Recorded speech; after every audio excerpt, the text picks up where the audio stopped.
మొట్టమొదటగా ఏం చెప్పింది, ఒక చిన్నగా విశిష్టాద్వైత తత్వాన్ని ఒక ప్రార్థనా శ్లోకంలో తెలియచేసి 3 తత్వాలు ఉన్నాయి, ఈ 3 తత్వాలకు కూడాను భిన్నత్వం ఉన్నది, ఇది సహజ సిద్ధము అని తెలియజేశారు. చేతనం చిత్, అచేతనం అచిత్, పరమాత్మ. చేతన అచేతన పరమాత్మ తత్వాలు 3 కూడాను తత్వత్రయము అనేటువంటి విశిష్టైక్యంగా కలిసి ఉంటాయి, కానీ 3 మూడే అని ఇది ఇయమేవ వేద విధాం ప్రక్రియ అని ఆరంభించారు. వాటి స్వరూపాన్ని గురించి కూడాను ఆరంభం చేశారు. ఇలా మీరు చెప్పడానికి ఏమిటండి ఆధారం అని అంటే, సాక్షాత్తు భగవద్గీతలోంచి, పురాణాల్లోంచి, బ్రహ్మసూత్రాల్లోంచి ఉదాహరణలు లెక్క తిరిగి చక్కగా చూపించారు నీ కూడా. ఆ తరువాత ఆ చూపించడంలో సూత్రాలు చూపించి ఏమన్నారు, స్మృతి సూత్రేషు నిర్దిష్టే చితచితీశ్వర స్వరూప భేద స్వాభావిక వివక్ష అని కూడాను నిర్ధారణ చేసేశారు.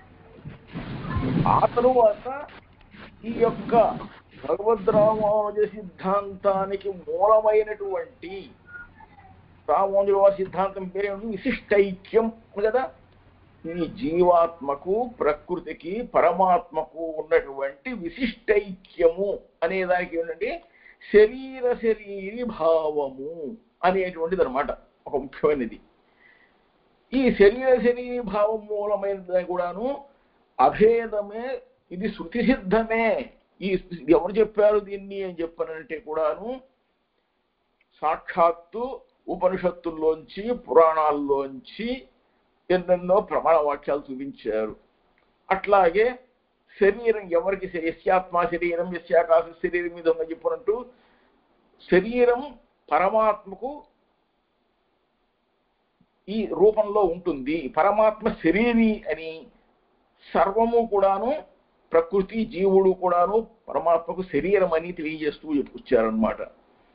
ఆ తెలియజేస్తూ ఏం చేశారు నిన్న, అనేన జీవేన ఆత్మన అనుప్రవిశ్య నామరూపే వ్యాకరవాణి తత్సృష్ట్వా తదేవానుప్రావిశత్ తదనుప్రవిశ్య సత్యత్యభవత్ ఇత్యాది శృతిరేవ ఇదమర్థం ఉపపాదయతి అని నిర్ధారణ చేసేశారు.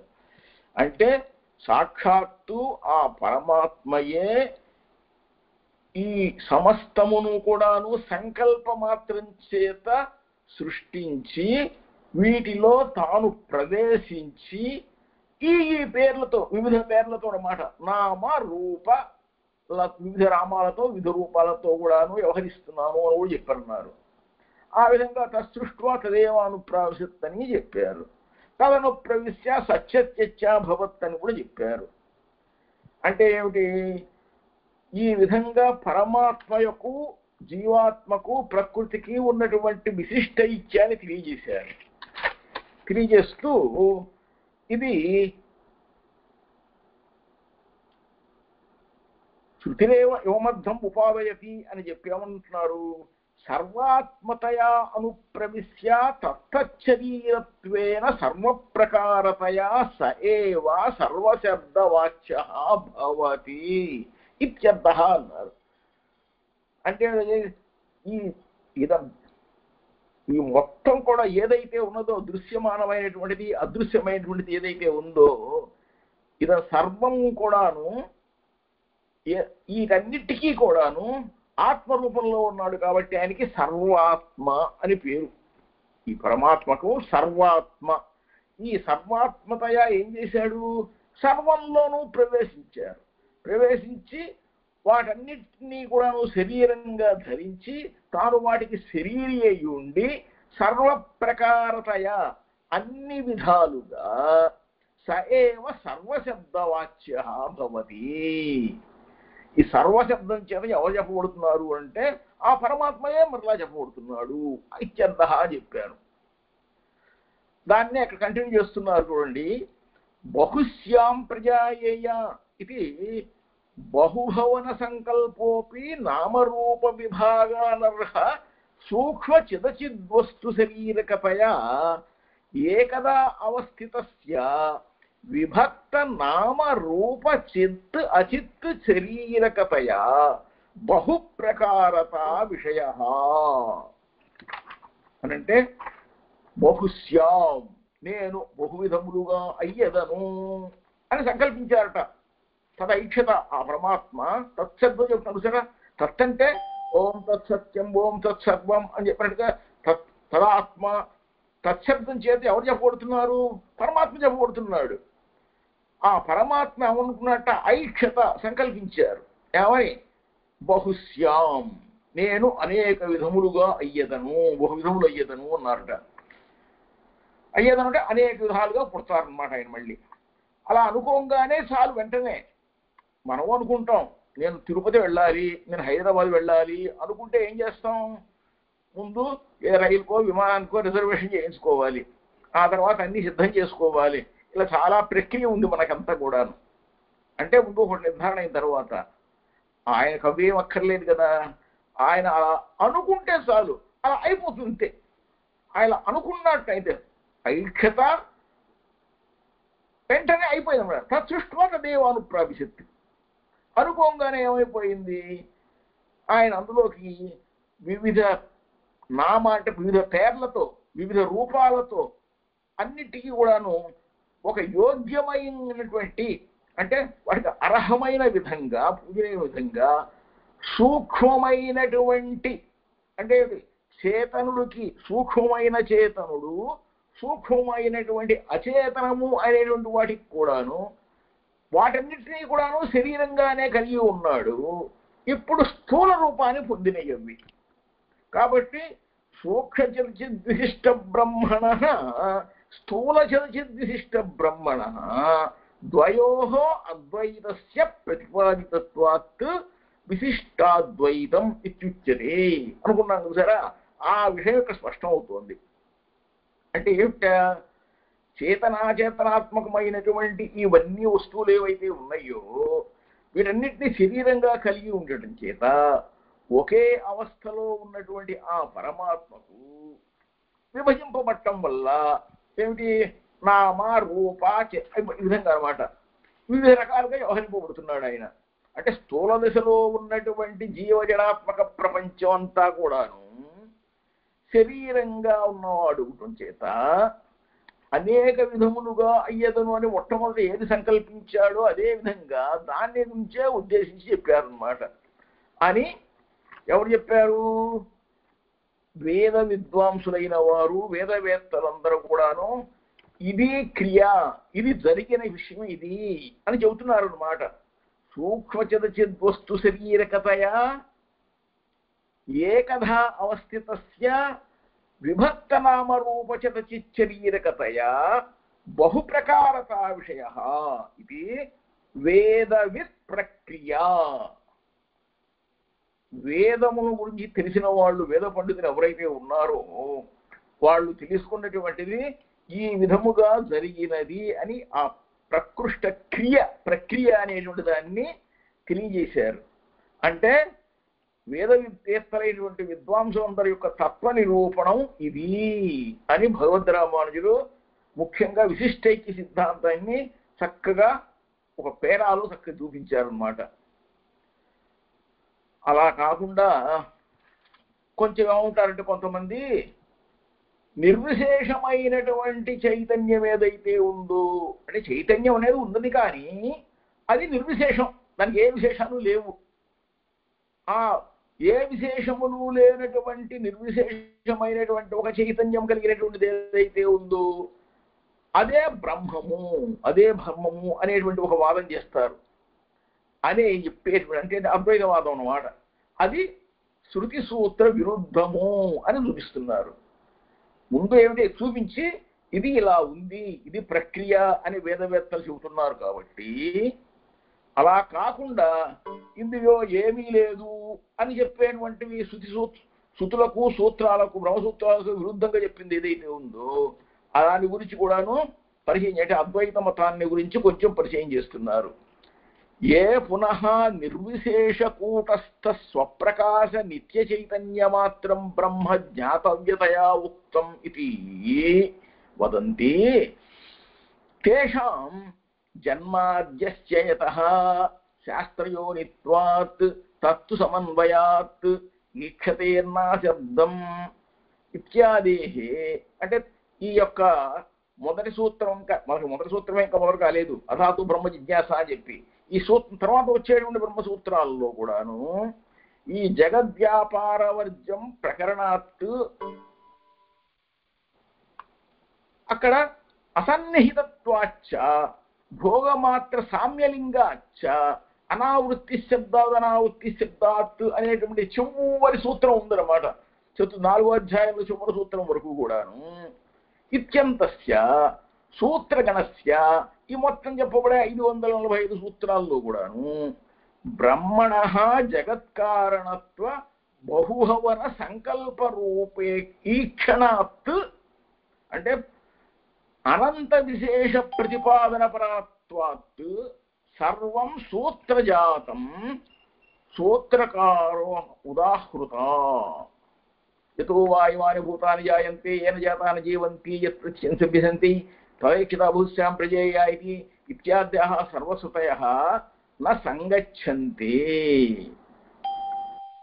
అంటే ఏమంటారంటే ఎటువంటి ఏ ఒక్క విశేషములు లేనటువంటి నిర్విశేషమైనటువంటి వికారరహితమైనటువంటి కానీ స్వయం ప్రకాశం కలిగినటువంటి నిత్యమైనటువంటి చైతన్య రూపం మాత్రమైనటువంటిది ఏదైతుందో ఆ పరమ బ్రహ్మం అనేటువంటిది మన చేత తెలియవలసినది అని అంటున్నారు.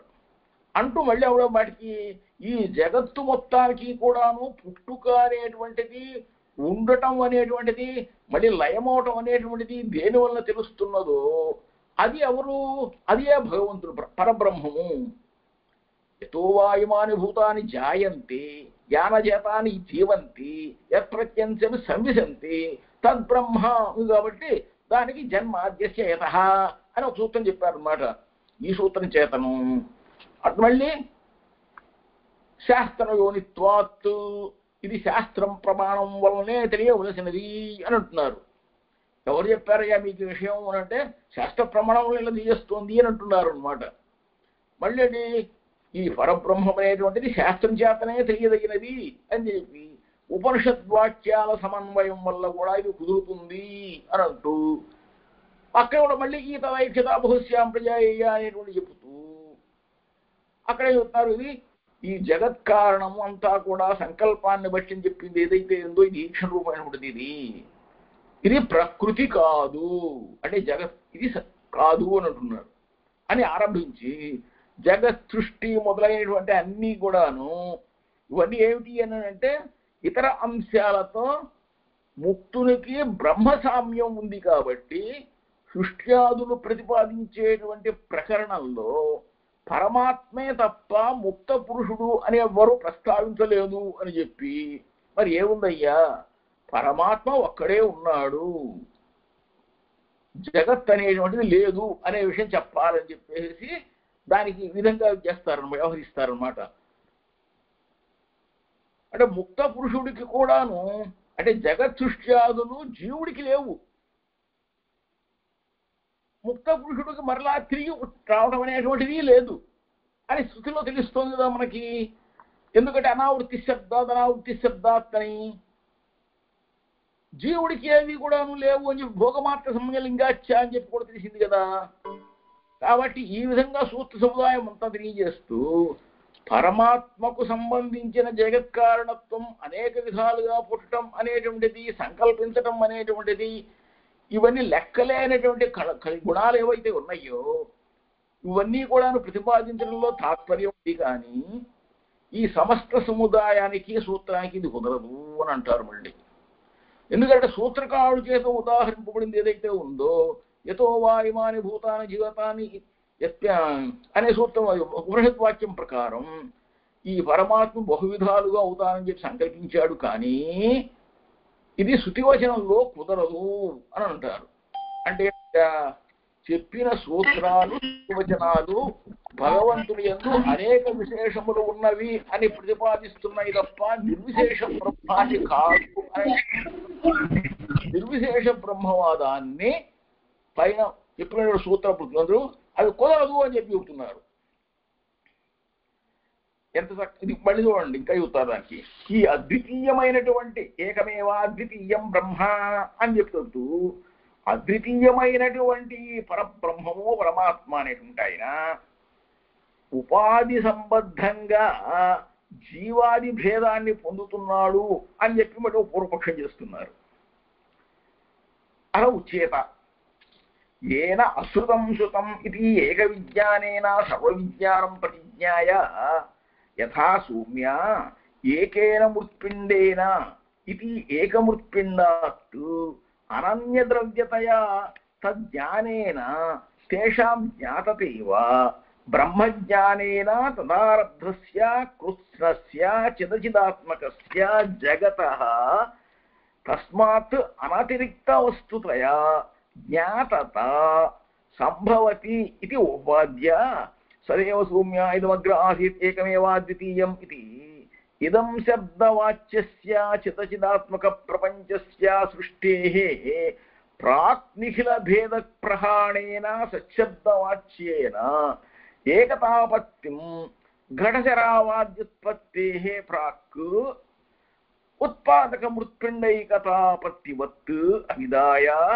తదైక్యతా బహుస్యాం ప్రజాయేయ ఇది తదేవ సశబ్దవాచ్యం పరం బ్రహ్మ చిదచిదాత్మక ప్రపంచ రూపేణ ఆత్మనః బహుభవనం ఏకమృత్పిండస్య ఘటశరావాది రూపేణ బహుభవనవత్ సంకల్ప్య ఆత్మానమేవ తేజ ప్రభృతి జగదాకారేణ అసృజత ఇది చ అభిధాయ ఐతదాత్మ్యం ఇదం సర్వం తత్సత్యం ఆత్మా తత్వమసి ఇత్యభిధానాత్ బ్రహ్మ ఏకమేవ అవిద్యాకృతేన పారమార్థికేన వా ఉపాధినా సంబద్ధం దేవాది రూపేణ బహుభూతం ఇది.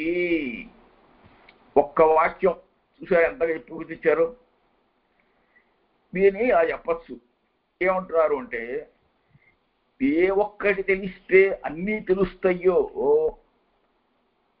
ఆ ఒక్కటి తెలిసినంతనే సర్వము తెలుస్తుంది అని చెప్పి చాందోగ్య ఉపనిషత్తులో శ్వేతకేతుని గురించి ఉద్దాలకుడు చెప్పారు కదా. ఆ ప్రకారం ప్రతిజ్ఞ చేయబడింది కదా.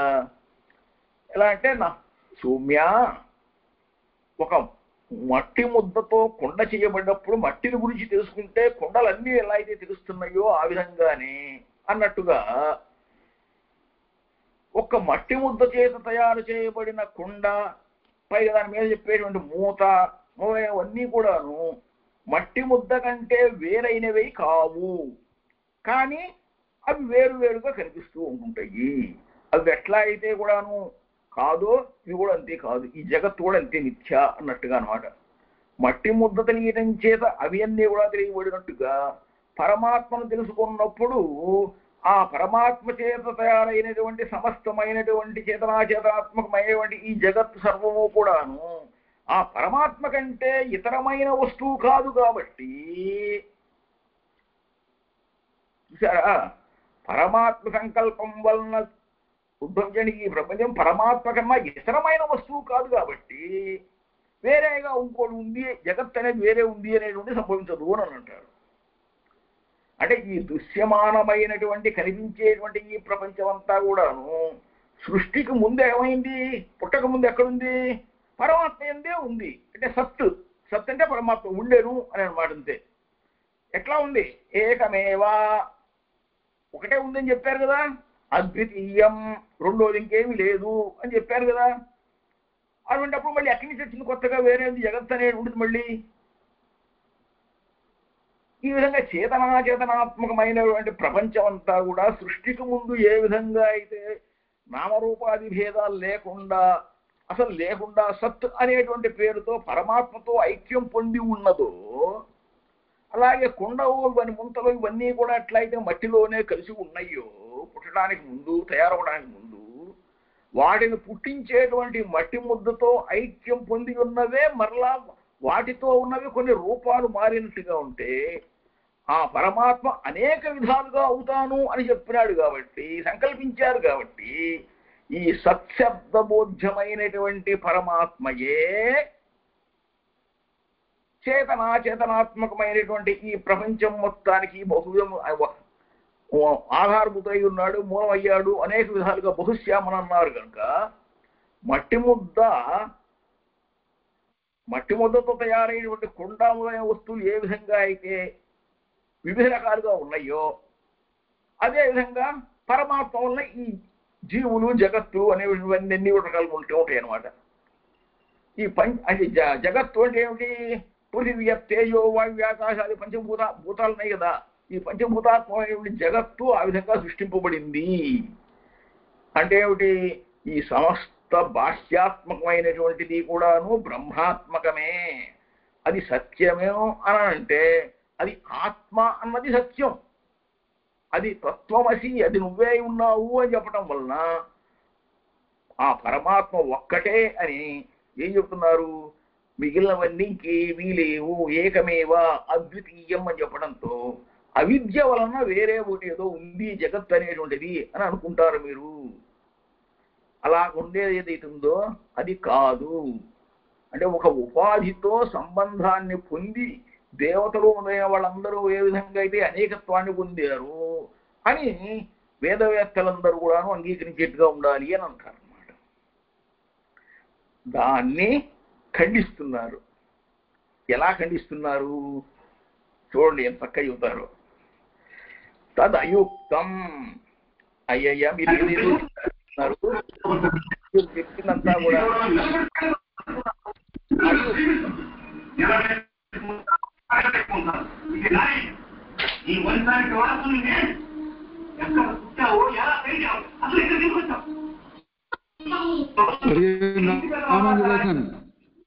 ఉపన్యాసం రావట్లేదు, టీవీ ఇన్ఫర్మేషన్ వస్తుంది.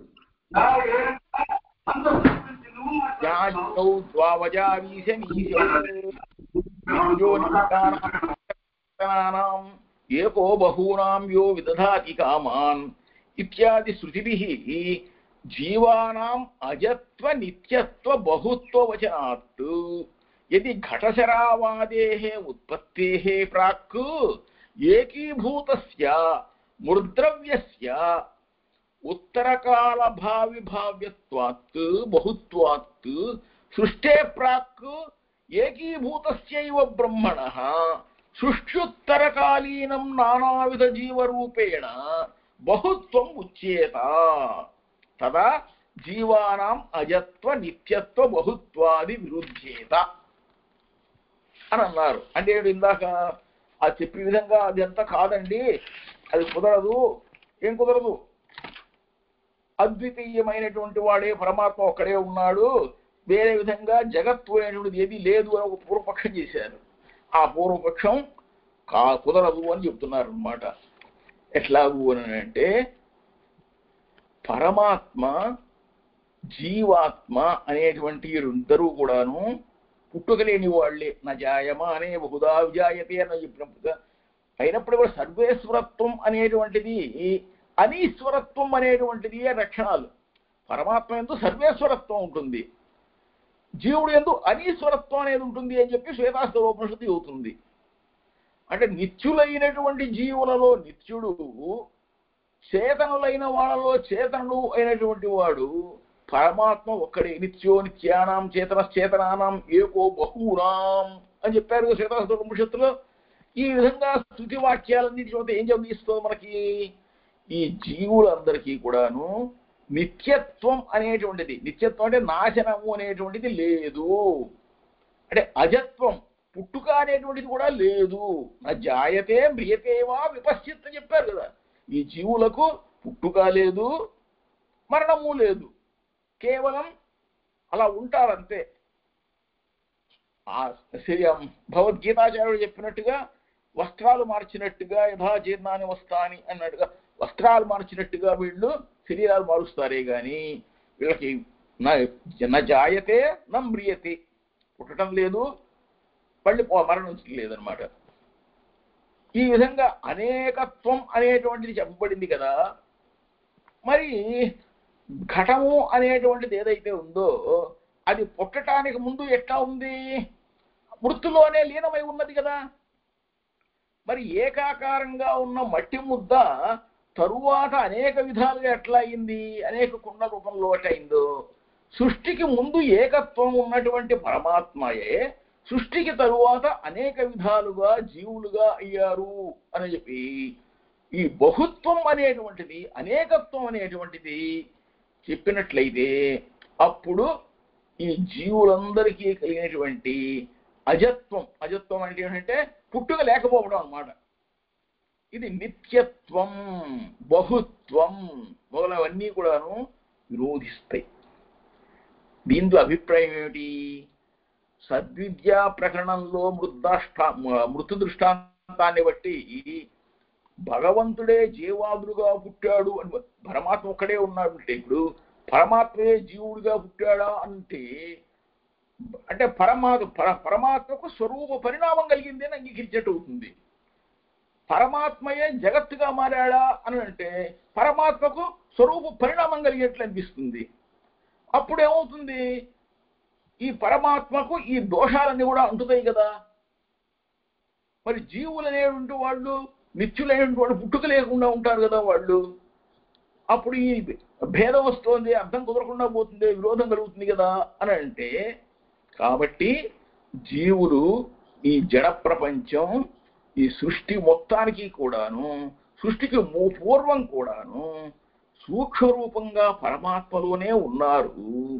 అంటే ఎట్లా ఉన్నారు? పృథక్ సిద్ధ్యనర్హ సంబంధి, విడదీయటానికి వీలు లేని సంబంధంలో ఉన్నారు. ఉండి ఇట్లా ఉండి తర్వాత ఆయన సంకల్పించిన తరువాత స్థూల రూపాన్ని పొందినప్పుడు మరలా నామాలతో రూపాలతో వచ్చారనమాట. అది అంగీకరించినట్లయితే అని ఈ ప్రక్రియను ఇందాక వేద విధాన ప్రక్రియ అని చెప్పారు సారా, దీన్ని కనుక అంగీకరించినట్లయితే ఈ పరమాత్మకు స్వరూప పరిణామం అనేటువంటిది అక్కర్లేదు అని శృతులని చక్కగా పొందుతాయి. అంటే ఏమిటంటే మృతైతే కొండలాగా మారింది, అట్ట మారింది, బంగారం ఏమో ఆభరణంలా మారింది, అయితే భగవంతుడు ఇట్లా మారుతున్నాడంటారా అని చెప్పినట్టే ఆయన ఏమీ మారక్కర్లేదు. ఆయన అక్కడే ఉంటాడు, అలానే ఉంటాడు అంతే. ఆయన సంకల్ప మాత్రం చేతనే సర్వము కూడాను సఫలమవుతాయి అన్నమాటది. అదే ఆయన యొక్క గొప్పతనం, ఆ స్వామి యొక్క విశేషం అది తెలియజేస్తున్నాను. ఆ తర్వాత స్వరూప పరిణామం అనేటువంటిది ఏంటి? ఆయన అట్లాగే ఉంటారు, కానీ ఆయనలో పరిణామం ఏమి లేదు. కానీ మనకి ఇటంతా సంకల్ప మాత్రంతో అన్ని జరిగినట్టుగా జరుగుతాయి అన్నమాట అంతే. అది స్వరూప పరిణామంలో కూడాను సూత్ర విరోధం కూడా వస్తుంది. ఇట్లాగే అని చూపిస్తున్నారు.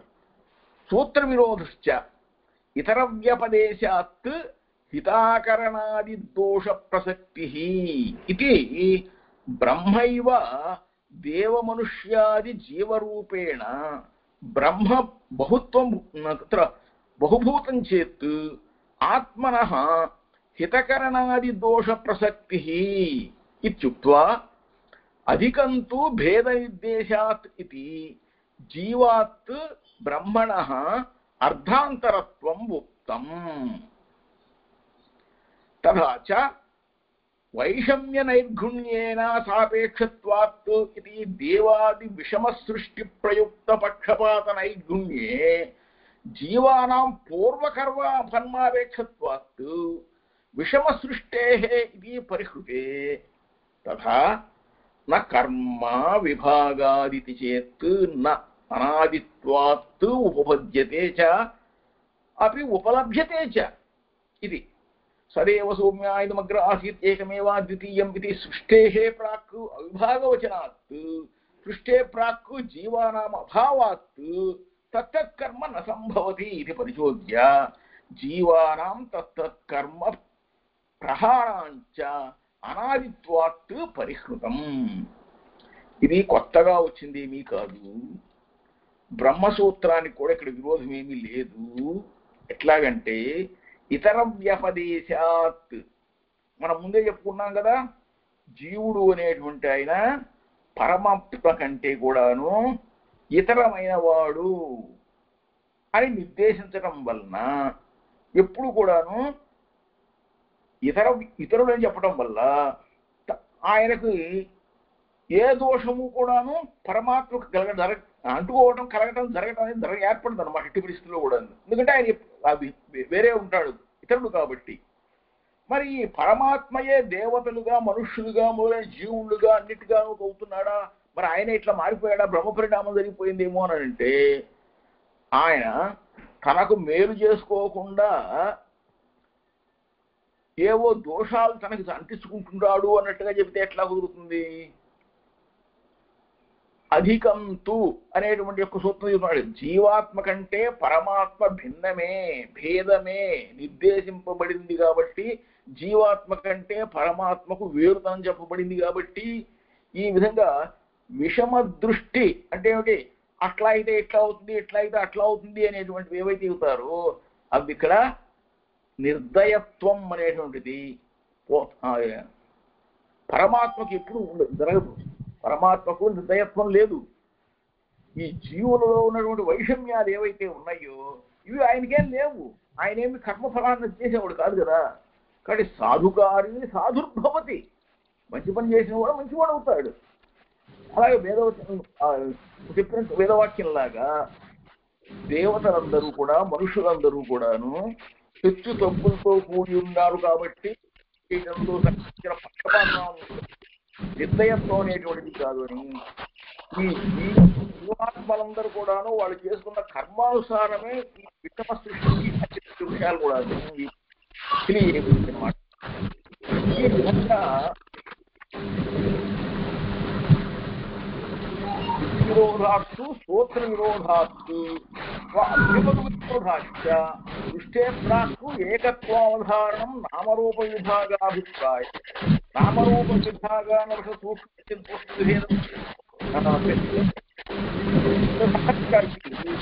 సర్పై అభ్యుపగమ్యతే. ఎప్పుడైతే పరమాత్మ మనందరికీ అత్యుత్తయ్యే మనం తెలుసుకుంటామో, అంతా సర్వే తెలుసుకుంటాము, అప్పుడు అన్నమాట. అప్పుడు అందరి చేత కూడా అంగీకరింపబడుతుంది.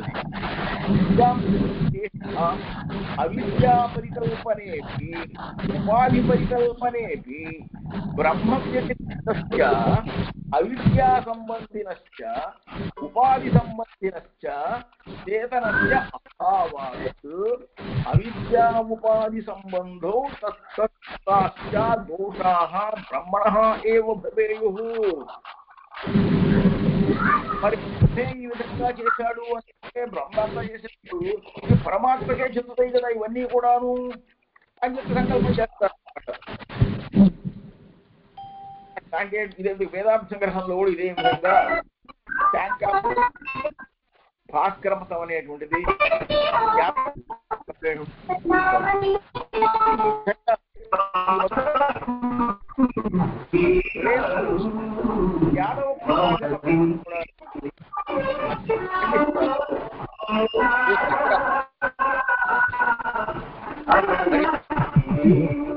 లక్ష్మణాచార్య స్వామి గారు, మాకు టీవీ వినపడుతుంది మాస్టారు.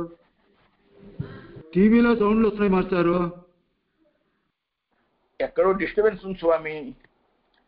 బహుశా శ్రీమన్నారాయణ గారి దగ్గరేమో కావచ్చు. నా రూమ్ లో ఇక్కడ నాకెవరు లేరు, నేను ఒక్కడే ప్రశాంతంగా ఉన్నాను. చూసి నిజంగా డిస్టర్బెన్స్ వస్తుంది. అందుకే మధ్యలో ఆపాను కాసేపు, అయినా డిస్టర్బెన్స్ వస్తుంది. స్వామి కానివ్వండి.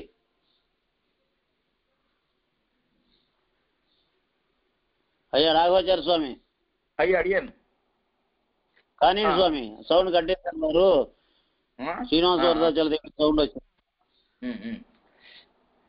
యాదవ ప్రకాశ మతం కూడా ఇదే విధంగా ఖండిస్తున్నారు అన్నమాట. సన్మాత్ర బ్రహ్మవాదేపి ఈ ప్రాక్ సృష్టే సన్మాత్రం బ్రహ్మ ఏకమేవ సృష్ట్యుత్తర కాలం భోక్తృభోగ్య నియంతృ రూపేణ త్రిదాభూతం చేత్ ఘటశరావమణికవత్ జీవేశ్వరయో ఉత్పత్తిమత్వం అనిత్యత్వం చ స్యాత్తు. అంటే పూర్వపక్షులు చెప్పేటువంటి రకరకాల వాదాలన్నీ కూడా చూపించి ఇవన్నీ కాదు అని చెప్పి చక్కగా వాదిస్తారు, చేస్తారు. ఈ యాదవ ప్రకాశుడు అనేటువంటి ఆయన ఔపాధిక వాదం అన్నమాట వాళ్ళు. ఆ భేదాభేదవాదం పట్టించడంలో ఏం చేస్తారు అని అంటే, సత్పదార్థం అనేటువంటిది ఏదైతే ఉందో సన్మాత్ర బ్రహ్మవాదేపి అని అంటే, సత్ అంటే పరమాత్మ అనేటువంటి సత్పదార్థం ఏదైతే ఉందో అదే పరమాత్మ అని చెప్పేటువంటి వాళ్ళు ఇప్పుడు సృష్టికి పూర్వం సత్తాగా మాత్రమే ఉంది కదా, సదేవ సౌమ్య ఇదమగ్ర ఆసీత్ అన్నప్పుడు. కాబట్టి సృష్టికి పూర్వము సత్తాగా ఉన్నప్పుడు అప్పుడు బ్రహ్మమే. సృష్టికి తరువాత ఏమైంది? భోక్తగా అయ్యారు, భోగ్యమైనటువంటి జీవ జగత్తులుగా అయ్యారు. కాబట్టి నియంతగా ఉన్నాడు పరమాత్మ అని 3 విధాలుగా ఉండి చెప్పాడనమాట. ఎట్లాగైతే ఒక మృత్ అనేటువంటిది ఘట రూపంలోనూ శరావరణ రూపంలోనూ ఇతర వస్తువుల రూపంలో అయితే ఉంటుందో, అట్లాగే పరమాత్మ కూడాను ఈ విధంగా జీవుడులాగాను ఇతరులాగాను కూడాను అవుతాడు అని చెప్పేసి, మళ్ళీ వీళ్ళిద్దరూ కూడా నిజానికి పుట్టుక లేని వాళ్ళే అని చెప్పేసి, ఎట్లాగైతే ఒక మట్టి అనేటువంటిది ఎక్కడి నుంచి పుట్టింది అన్నట్టుగా చేసినట్టుగా ఇది అనిత్యము అని చెప్పినట్టుగాను కలగవలసి వస్తుంది అని చెప్పి ఒక ఇది చేస్తారు. ఈ యాదవ ప్రకాశ మతాన్ని కూడాను ఖండిస్తారు అన్నమాట. అలా ఏకత్వాపత్తి వేళాయామపి భోక్తృభోగ్య నియంతృ శక్తిత్రయం అవస్థితమితి చేత్ కిమిదం శక్తిత్రయ శబ్దవాచ్యం ఇది వివేచనీయం. యది సన్మాత్రస్యైవ భోక్తృభోగ్య నియంతృరూపేణ పరిణామ సామర్థ్యం శక్తిత్రయ శబ్దవాచ్యం ఏవం తర్హి మృత్పిండస్య ఘటశరావాది పరిణామ సమర్థస్య తదుత్పాదకత్వం ఇవ బ్రహ్మణః ఈశ్వరాదీనాం ఉత్పాదకత్వం ఇది తేషాం అనిత్యత్వమేవ. ఈ పరమాత్మ ఒక్కడుగానే ఉన్నప్పుడు ఆ దశలో కానీ, అంటే సృష్టికి పూర్వ దశలో అన్నమాట కానీ, మరి భోక్తృ శక్తి, భోగ్య శక్తి, నియంతు శక్తి అనేటువంటి 3 శక్తులుగా ఉన్నాయి అని చెప్పి, భోక్త ఆయనే, భోగ్యము ఆయనే అని చెప్పి అన్నారు కదా. భోక్తృత్వ శక్తి, భోగ్యత్వ శక్తి, నియంతు శక్తి అనేటువంటి 3 శక్తులు ఆయనకు ఉన్నట్టయితే, ఈ 3 శక్తులతో కూడుకున్నటువంటి ఆయన ఒకవేళ సన్మాత్రంగా ఉన్న పరమాత్మయే భోక్తశక్తి, భోగ్యశక్తి, నియంతు శక్తి అని 3 శక్తులుగా పరిణమిస్తున్నాడా, లేకపోతే ఆయన పరిణామం చెందకుండానే ఆ సామర్థ్యాన్ని ఇంకేమన్నా కలిగి ఉన్నాడా? ఈ శక్తిత్రయం అనేటువంటి శబ్దం చేత చెప్పబట్టంతో ఎలాగైతే ఘట శరావ ఇత్యాది వస్తువులు మార్పు చెందినాయో, అంటే మృతు కాబట్టి అది అచేతనం కాబట్టి ఇట్లా మార్పు చెందింది. మరి పరమాత్మ ఇన్ని రకాలుగా మారటానికి కారణం ఏమిటి అని అంటే, దీనికి పరమాత్మయే ఈ విధంగా ఒక్కొక్క సందర్భంలో భేదము కలుగుతుంటుంది, ఒక్కొక్క సందర్భంలో అభేదము కలుగుతుంది అని చెప్పంటారు చూసారా. ఇది అనిత్యం అయిపోతుంది కాబట్టి అది కుదరదు. కాబట్టి దాన్ని ఖండిస్తారనమాట. ఎట్లాగంటే ఈశ్వరాదీనాం సూక్ష్మరూపేణ అవస్థితిరేవ శక్తి ఇత్యుచ్యతే. శక్తి అంటే ఏమనుకుంటున్నారు మీరు? ఆ పరమాత్మ జీవులు సూక్ష్మరూపంగా ఉన్నప్పుడు వాళ్ళిద్దరూ కూడాను వాళ్ళ ఉంటారంటే సూక్ష్మరూపంలో ఉండటమే అదే ఒక శక్తి. అంటే పరమాత్మ కంటే ఇతరమైనటువంటి సత్తా అనేటువంటిది ఏదైతే ఉంటుందో దానికి అవి ప్రమాణం లేదు కదా. ఎందుకంటే ఏకమేవా అద్వితీయం కదా, అప్పుడు పరమాత్మ ఇంకేం లేదు కదా అక్కడ. మరి జీవుడు కూడా పరమాత్మతోనే కలిసి ఉంటాడు కదా. మరి భోక్త, భోగ్యం, నియామకుడు మొదలైన అనేకత్వం నిశ్చయింపబడినట్లయితే ఇది అంగీకరిస్తారా అని అంటే అది సృష్టి కాలంలోనే సంభవిస్తుంది కానీ సృష్టి పూర్వం కాదు కదా. కాబట్టి భోక్త, భోగ్యము, నియంత అనేటువంటి వీటి 3టికి కూడాను నామరూప విభాగ యోగ్యత లేనిటువంటి సూక్ష్మ దశ కలిగి ఉంటే సృష్టికి పూర్వము, ఈ 3 విడిగా ఉంటే సృష్టి అనంతరము, ఇది ఏకము అని నిశ్చయించి చెప్పచ్చు. నా తదా తేషాం బ్రహ్మాత్మకత్వాత్తు ఏకత్వావధారణం విరుధ్యేత. అతః సర్వావస్థావస్థితస్య చిదచిద్వస్తునః బ్రహ్మశరీరత్వస్తృతేః సర్వదా సర్వశబ్దైః బ్రహ్మైవ తత్తశరీరకతయా తత్తద్విశిష్టమేవ అభిధీయతే ఇది. స్థూల యతచిద్విశిష్టం బ్రహ్మ కార్యభూతం జగత్, నామరూప విభాగానర్హ సూక్ష్మచిద్వస్తుకృష్టం బ్రహ్మ కారణం ఇది. తదేవ మృత్యుపిండస్థానీయం. సదేవ సౌమ్య ఇదగ్ర ఆసీత్ ఏకమేవాద్వితీయం ఇది ఉచ్యతే. తదేవ విభక్తి నామరూపచిద్వస్తు విశిష్టం బ్రహ్మ కార్యమితి సర్వం సమంజసం భవతి కథం. ఎట్లాగంటే సర్వము బ్రహ్మాత్మకమై ఉన్నప్పుడు, పరమాత్మమై ఉన్నప్పుడు, ఒకటే అని నిశ్చయమైనప్పుడు విరుద్ధం అనేటువంటిది ఇక్కడ సంభవించదు, భేదం అనేటువంటిది కుదరదు. కానీ సూక్ష్మ స్థూలాది విధాలు అనేటువంటి అవస్థలు ఉన్నాయి చూసారా, సూక్ష్మావస్థ స్థూలావస్థ అనేటువంటివి, ఈ చేతనాచేతనాత్మక వస్తువు పరమాత్మకు శరీరము అనేటువంటి శృతి ఒప్పుకుంటున్నట్టయితే అలా తెలుస్తోంది. కాబట్టి జగత్ సర్వం శరీరంతే స్థైర్యంతే ఉస్తాతలం ఎప్పుడైంది కదా, యస్యాత్మ శరీరం అంటున్నారు. కాబట్టి అది అవునప్పుడు అటువంటి ఎటువంటి శబ్దముల చేతనైనా పరమాత్మ యొక్క ఆయా వస్తువులు శరీరముగా కలిగినవే అవుతాయి. కాబట్టి స్థూల దశలో ఉన్నటువంటి చేతనాచేతనమైనటువంటి పరమాత్మ, స్థూల రూపంలో ఉన్నటువంటి చేతనాచేతనాత్మైన పరమాత్మ ఈ రూపంగా జగత్తుగా మారింది. నామరూప విభాగాలకు యోగ్యత లేనటువంటిది సూక్ష్మ దశ. ఈ చేతనాచేతన వస్తువులు పేర్లతో వ్యవహరింపబడి నామరూపాలతో వ్యవహరింపబడినటువంటిది స్థూల దశ. ఈ సూక్ష్మ దశలో ఉన్నది కారణం పరమాత్మయే, స్థూల దశలో ఉన్నది పరమాత్మయే. ఈ కనబడుతున్న జగత్తంతా కూడాను దృశ్యమానమిదం జగత్ సర్వం సృష్టే పూర్వం సత్ సదేవ సదేవ సౌమ్య ఇదం అగ్రాసీత్. పూర్వం అట్లాగే ఉంది, ఇవాళ నీకు దిట్ట కనిపిస్తోంది కానీ ఒకప్పుడు అది అట్లాగే ఉండేది అన్నట్టుగా. ఇది ఏకమేవా అద్వితీయం, అది ఒకటే, రెండోది ఇంకోటేం లేదు అని చెప్పబడింది. ఈ విధంగా సూక్ష్మ దశతో కూడినటువంటి చేతనాచేతన వస్తువు కూడి కారణమైనటువంటి పరమాత్మ ఈ విధంగా నామరూపాలతో కూడి ఉండేటువంటి చేతనాచేతలతో కూడి ఉన్నవాడు కార్యదశతో ఉన్నాడు అని చెప్పేసి అనుకున్నప్పుడు ఇది సమంజసంగా చక్కగా కుదురుతుంది. ఇట్లా శృతిన్యాయ విరోధస్తు తేషాం భాష్య ప్రపంచిత ఇది నేహ ప్రతంజసతి. ఇతర మతాలకి ఇక్కడ ఈ అంటే ఈ శంకర అద్వైతాల్లో వీటిలో ఉన్నటువంటిది శృతి విరోధము యుక్తి విరోధము అనేటువంటివి ఏవి కూడాను వాటిల్లో జరుగుతాయి. కానీ ఈ శ్రీభాష్యంలో విశిష్టాద్వైతంలో అటువంటివేవి కూడాను లేవు. ఇది చక్కగా అన్ని యుక్తులతో చక్కగా విస్తారంగా నిరూపింపబడింది అని అన్నారన్నమాట.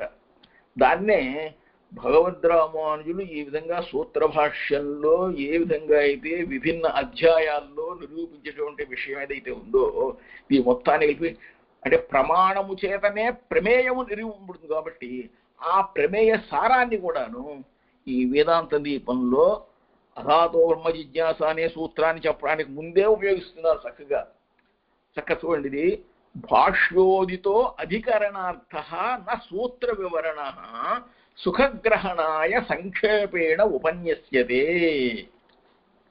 ఈ సమస్త బ్రహ్మసూత్ర శారీరక మీమాంసా శాస్త్రంలో ఈ ప్రథమాధ్యాయంలో ఏముందో విషయాన్ని సంక్షేపంగా వాటి గురించి చెబుతున్నారు అన్నమాట. ప్రథమే పాదే ప్రధాన పురుషావేవ జగత్కారణతయా వేదాంతాః ప్రతిపాదయంతి ఇది ఆశంక్య సర్వజ్ఞం సత్యసంకల్పం నిరవధ్యం సమస్త కళ్యాణ గుణకరం బ్రహ్మైవ జగత్కారణతయా ప్రతిపాదయంతి ఇత్యుక్తం. అంటే ఈ బ్రహ్మసూత్రాల్లో ప్రథమాధ్యాయంలో ప్రథమ పాదంలో ప్రధానం అంటే ఏమిటి? ప్రకృతి.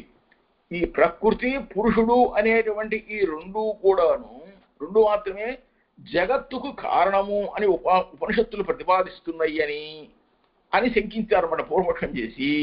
తరువాత సర్వజ్ఞుడు సత్య సంకల్పుడు ఎటువంటి స్పర్శ దోష స్పర్శలు అంటనేటువంటి వాడు అనేటువంటి ఆ పరమాత్మ ఎన్నో అనంతమైనటువంటి జ్ఞానశక్తి బలైశ్వర్యాది కళ్యాణ గుణాలకు ఆక్రమైనటువంటి పరమాత్మ ఆయన అనుకున్నాడు. కాబట్టి ఆ పరమాత్మయే జగత్కారణంగా జగత్కారణభూతుడు అని చెప్పి ప్రతిపాదిస్తారన్నమాట. అంటే సమస్త సృష్టికి మూల కారణభూతుడు ఎవరు అని అంటే పరమాత్మయే అని చెప్పటమే ఈ ప్రథమాధ్యాయంలోని ప్రథమ పాదంలోని సారము అని చెప్తున్నారు అన్నమాట. అలాగే ద్వితీయ తృతీయ చతుర్థ పాదేషు కానిచిత్ వేదాంత వాక్యాన్ని ప్రధానాది ప్రతిపాదన పరాణి. అంటే కొన్ని వేదాంత వాక్యాలు ఏం చేస్తుంటాయి అంటే, కాదండి ఈ సమస్త సృష్టికి కారణం ఏమిటంటే ప్రకృతే కారణము, ప్రకృతిలో పరిణామం అనేటువంటిది జరుగుతుంటుంది, ప్రకృతి తనంతట తానుగానే పరిణామం చెందుతూ ఉంటుంది కాబట్టి ప్రతిదీ కూడాను అదే ఇట్లా పరిణమించిందని చెప్పి ప్రకృతే ఈ సమస్త జగత్ సృష్టికి మూల కారణము అని చెబుతారన్నమాట.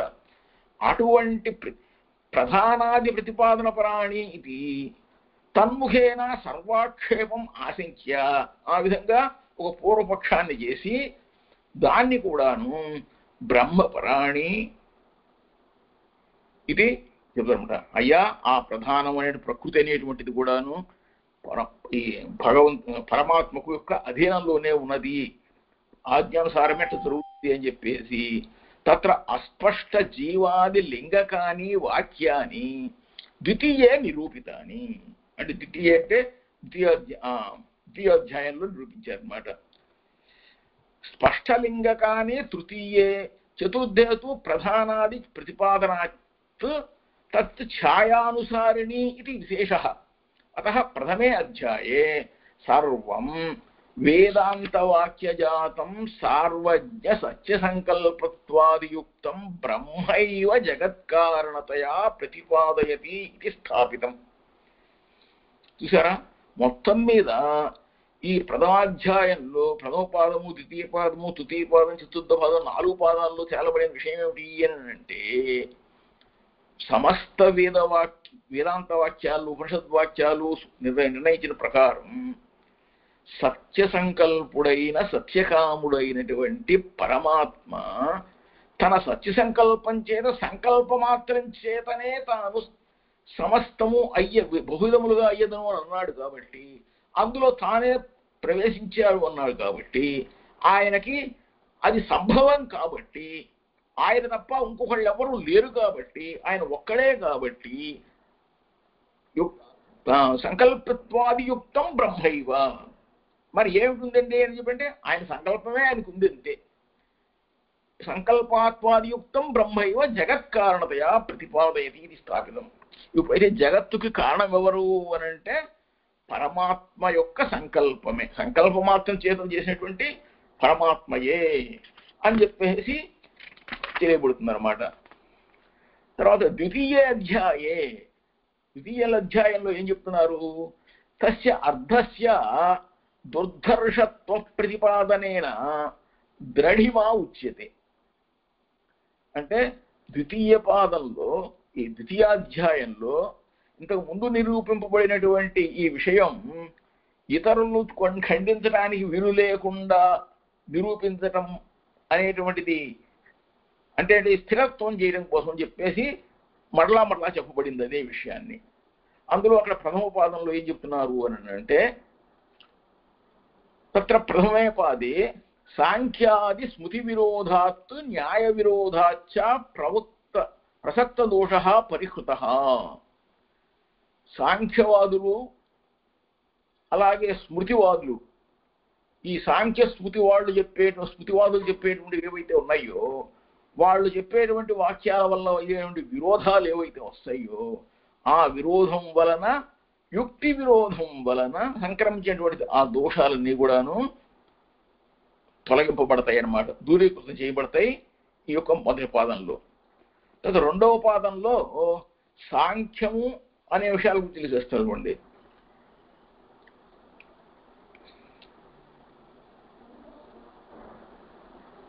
ద్వితీయ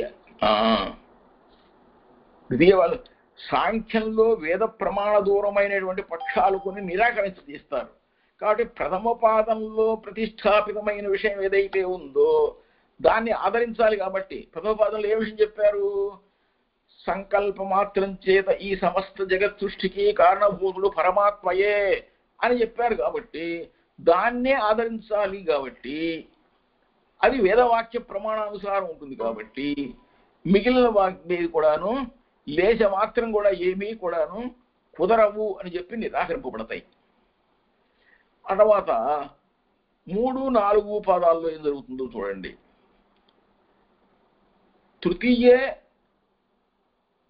తృతీయే పాదే చదచిత్ ప్రపంచస్య బ్రహ్మకార్యత్వే సత్యపి అచిదంశస్య స్వరూపాన్యథా భావేన జ్ఞాన సంకోచ వికాస రూపేణ కార్యత ఉదిత. అంటే ఈ 3, 4 పాదాల్లో కూడాను వేదాంత వాక్యాలన్నీ కూడాను ఏంటంటే చేస్తాయి, ఉపనిషద్ వాక్యాలు ఒకదానితో ఒకటి విరోధిస్తున్నాయి అని చెప్పనేటువంటిది ఏదన్నా ఉంటే అది ఏ ఒక్క లేశ మాత్రం కూడాను విరోధం అనేటువంటిది వాటికి లేదు అని చెప్పేసి తెలియజేయటం కోసం అని చెప్పేసి ఆకాశం అనేటువంటిది పరమాత్మ వల్ల పుట్టిన విధానం. బ్రహ్మణ ఆత్మ ఆకాశ సంభూత ఆకాశాద్ వాయు వాయోరగ్ని అగ్నిరాప చెప్పుడు వస్తుంది కదా. ఆ విషయంగా అక్కడ ఏమాత్రం కూడాను సంకోచం లేకుండా చిదచిత్ ప్రపంచస్య బ్రహ్మకార్యత్వే అచిదంశస్య స్వరూపాన్యదా భావేన జ్ఞాన సంకోచ వికాస రూపేణ కార్యత ఉదిత. జ్ఞాన సంకోచ రూపమైనటువంటి స్వరూప పరిణామం చేత కార్యత్వం అనేటువంటిది ఇక్కడ పుట్టటం అనేటువంటిది మాత్రం జరిగింది అని చెప్పి చెప్పబడుతుంది అనమాట. అది చతుర్థ పాదంలో ఏం చెప్పారు? జీవోపకరణానాం ఇంద్రియాదీనాం ఉత్పత్తి ప్రకార ఇది. అందులో ప్రథమేన అంటే ప్రథమ పాదంలో అన్నమాట, చతుర్థాధ్యాయంలో ప్రథమ పాదంలో ముముక్షుభి ఉపాస్యం నిరస్త నిఖిల దోష గంధం. 4వ పాదంలో జీవులకి సాధనాలైనటువంటి ఉపకరణాలైనటువంటి ఇంద్రియాలు చెప్పబడ్డాయో, కన్ను వల్ల కంటితో చూస్తున్నాను, చెవితో వింటున్నాను అని ఇత్యాదవన్నీ చూపించి వీటికంటే వేరేనా అని చెప్పినానంటే అవన్నీ ఎట్లా కలిగినాయో జీవుడిగా కూడా చెప్తారు అన్నమాట. అవి పుట్టిన విధానం కనుక చెప్పుకుంటూ వస్తారు. ఆ ప్రకారంగా మొదటి 2 అధ్యాయాల చేత ఏం చేశారు? ఎవరికైతే మోక్షేచ్ఛ కలుగుతుందో, అంటే మోక్షం పొందాలి అనేటువంటి కోరిక కలిగిన వాళ్ళకి ఈ జీవుల చేత ఉపాసించదగినటువంటిది ఏదైతే ఉందో ఆ జీవులు పరమాత్మను ఉపాసించినట్లయితే ఏ మాత్రమైనా లేశ మాత్రమైనా కూడాను దోషము అనే ఒక స్పర్శ అనేటువంటిది ఏమీ లేదు, ఉండదు అని చెప్పేసి. ఎందుకంటే అపారమైనటువంటి మహిమలు కలిగినటువంటి అనంతమైనటువంటి కళ్యాణ గుణము బృందాలు కలిగినటువంటి వాడు పరమాత్మ. కాబట్టి ఆయన ఇతరుల యొక్క ఎవరి సహాయం తీసుకోలేదు.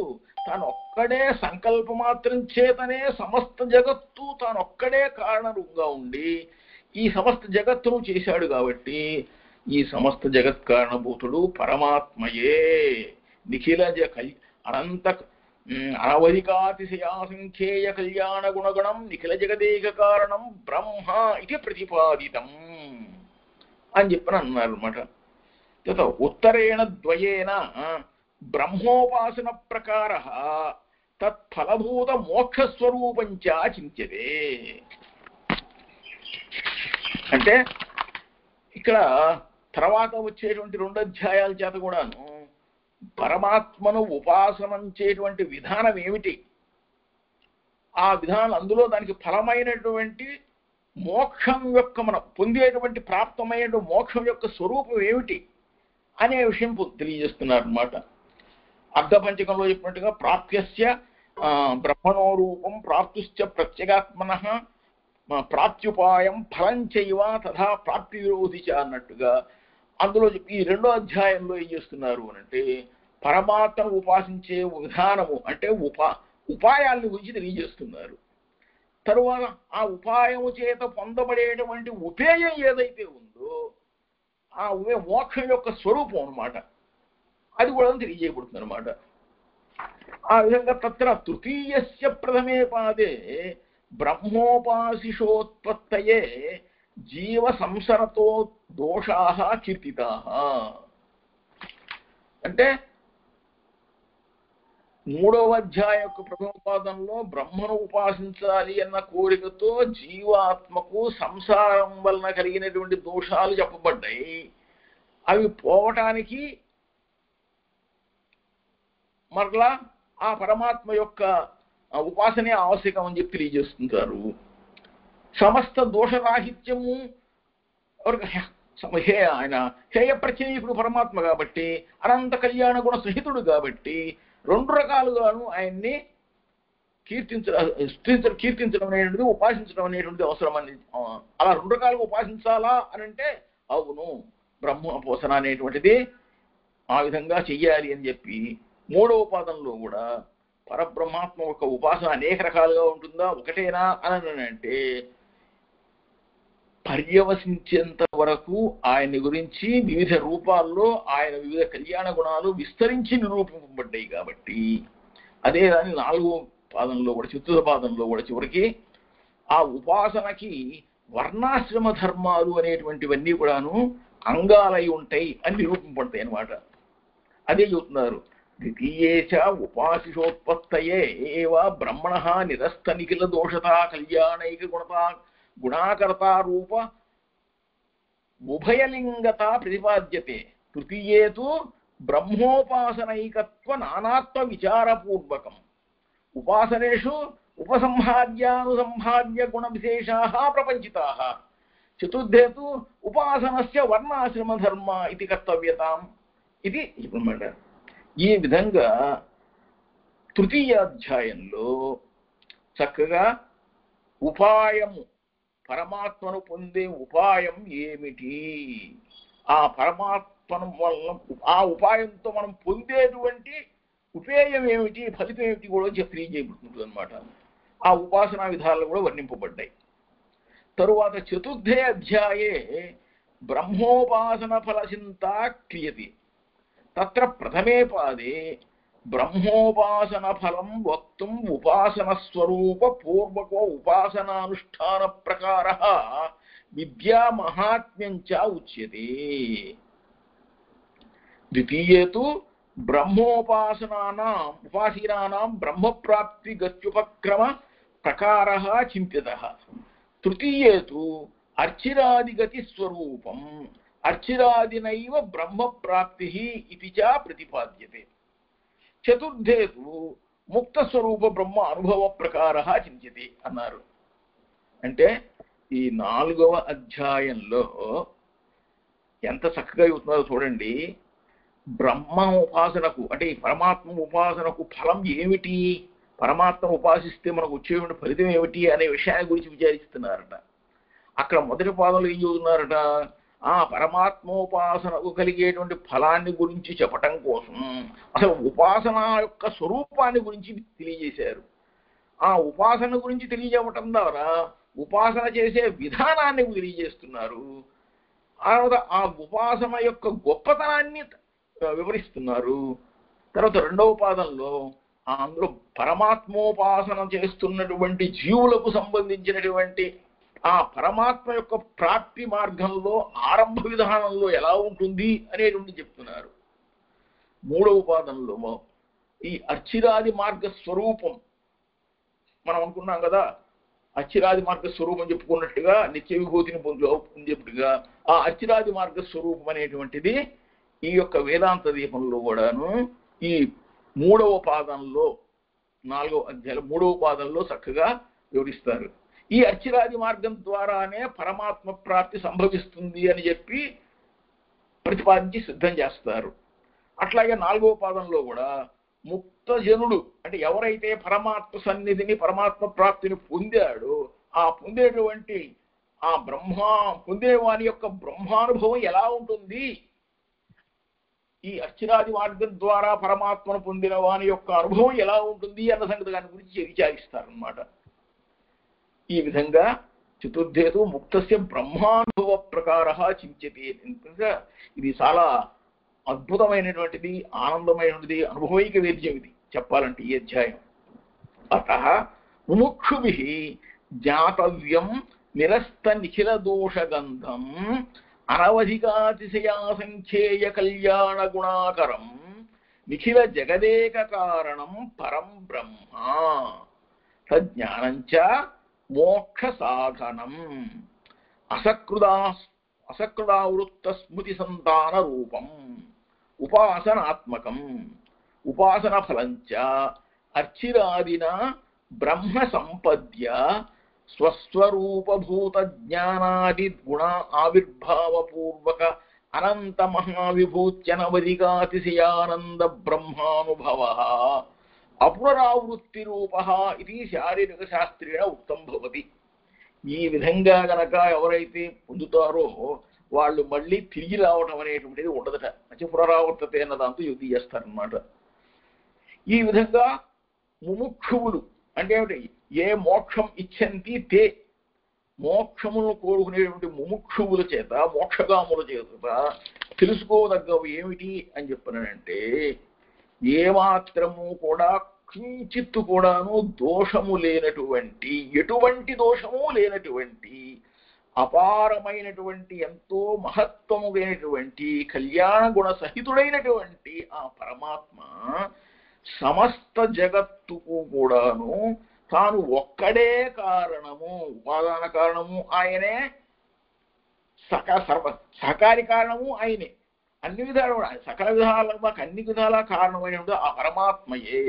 కాబట్టి ఆ విధమైనటువంటి ఆ పరమాత్మకు చెందినటువంటి జ్ఞానం ఏదైతే ఉందో, పరమాత్మ సంకల్పం వల్లనే సమస్తము సృష్టింపబడుతున్నది, పరమాత్మ సంకల్పం వల్లనే రక్షింపబడుతున్నది, ఆ పరమాత్మ ఎందే లయమవుతున్నది, ఆ పరమాత్మలో మనం పొందటం కూడా ఆ పరమాత్మ అనుగ్రహం వల్లనే అనేటువంటి ఏదైతే ఉందో ఆ జ్ఞానమే మోక్షానికి సాధనం.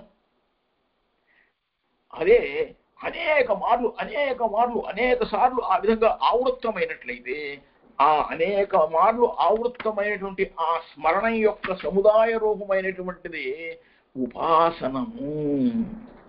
ఆ ఉపాసన యొక్క ఫలమే ఈ అర్చిరాది మార్గం ద్వారా పరమాత్మను పొంది మనకు స్వరూపమైనటువంటి యొక్క జ్ఞానాన్ని, ఈ మనకు గుణముల యొక్క ఆవిర్భావాన్ని పొందటం ద్వారా, ఆహాహా సౌందర్యం అంటే ఇదే పరమాత్మ, ఇది అది అనుభూతి పొందడం, అనుభవైక వేద్యం అదంతే.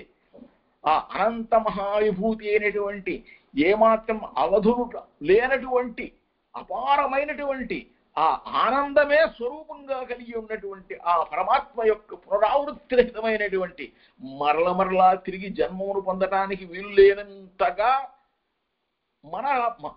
మనము ఆ పరమాత్మను దర్శించుకుంటూ అనుభవం పొందటమే, ఆనందానుభవం పొందటమే ఈ వేదాంత శాస్త్రం చేత, ఈ శారీరక బ్రహ్మసూత్రముల చేత చెప్పబడినటువంటి సారము అని చెప్పబడుతుంది అన్నమాట. అని ఈ విధంగా 4 అధ్యాయాల్లో 4 16 పాదాల్లో వేదాంత దీపంలో ఏ విషయం చెప్పారు అనే విషయం గురించి తెలియజేస్తున్నారు. అది చేసి అంటే ఏంటి, ఉపోద్ఘాతంలాగా ముందే తెలియజేశారు. ఆ తర్వాత నుంచి ఈ బ్రహ్మసూత్రం అనేటువంటి ఆరంభం చేస్తున్నారు.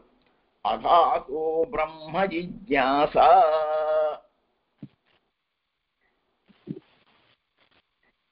అంటే, అథాతో బ్రహ్మ జిజ్ఞాస అంటే బ్రహ్మమీమాంసా విషయ సా కిం ఆరంభణీయా ఉత అనారంభణీయా ఇది సంశయః. తదర్థం పరీక్ష్యతే.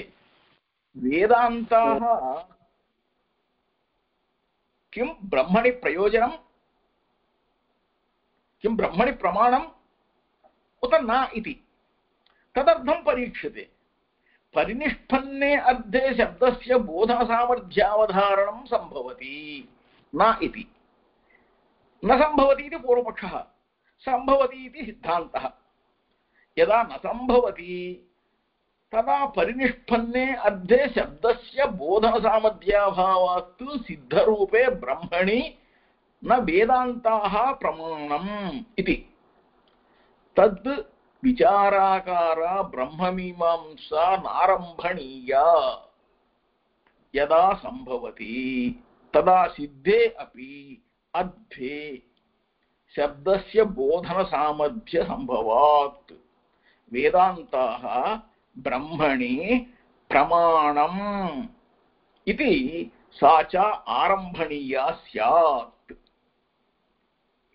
అని ఈ అధాంగా బ్రహ్మ జిజ్ఞాసన సూత్రం దగ్గర ఆరంభంలోనే ముందుగానే మనవ చేసినట్టుగా బ్రహ్మమీమాంసయే అంటే భగవంతుని గురించినటువంటి విచారమే ఇక్కడ విషయం కాబట్టి ఈ బ్రహ్మ విచారం అనేటువంటిది ఆరంభించవచ్చా ఆరంభించకూడదు అసలు ఎందుకండి ఆరంభించడం ఏమిటి దానివల్ల ప్రయోజనం అసలు ఆరంభించవచ్చా లేదా అని చెప్పానంటే ఏం సందేహం ఏమిటి అని చెప్పారనమాట అందుకోసం అని చెప్పి కొన్ని ఉపనిషత్ వాక్యాలు ఏం చేస్తాయి పరమాత్మ విషయంలో ఇవి ప్రమాణాల వేదాంతాలు అనేటువంటివి ఉపనిషత్తు అనేటువంటివి కాదా అని కూడాను పరీక్షిస్తారు అందుకోసం చెప్పి పూర్వమే సిద్ధించి ఉన్నటువంటి ఒక వస్తువును బోధించడంలో శబ్దాలకు బోధనాశక్తి ఉన్నది అని నిర్ణయించడం కుదురుతుందా పరమాత్మ ఎప్పుడో ఉన్నాడు కదా ఎప్పుడో పరమాత్మ ఉన్నాడు అని మీరు చెప్పే విషయాన్ని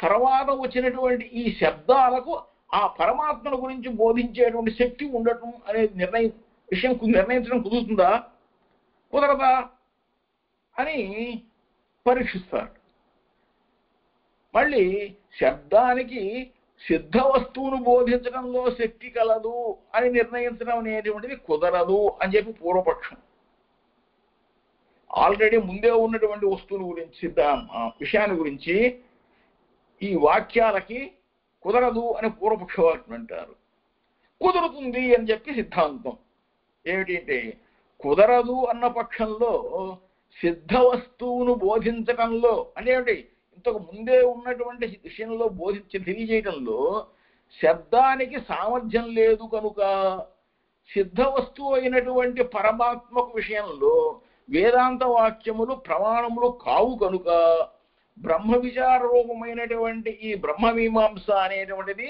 ఆరంభింపవలసిన అవసరం లేదు ఆరంభింపకూడదు అని అంటే ఆ పూర్వపక్ష సందర్భంలో సిద్ధ వస్తువును బోధించడంలో కూడా శబ్దానికి ప్రమాణం ఉంది శక్తి ఉంది సంభవం వస్తుంది కనుక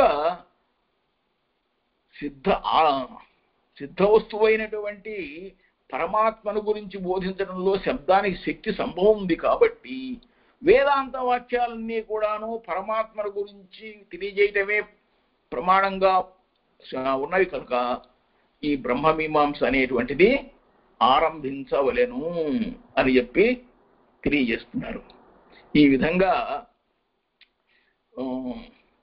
వేదాంత దీపంలో అధాతు బ్రహ్మ జిజ్ఞాస అనేటువంటి సూత్రం వరకు చేసుకొస్తున్నాము ఇక్కడ పూర్వపక్షవాద్యం ఏమిటి అనేటువంటిది కార్యవాక్యార్థవాదము అని అంటారు దీన్ని పూర్వపక్షవాదం ఏమిటి తర్వాత వీళ్ళ యొక్క తర్వాత సిద్ధాంత వాక్యాలు ఏమిటి అనేది విచారం చేస్తాం దీన్ని రేపు ఆరంభించుకుందాం శ్రీమతే రామానుజాయ నమః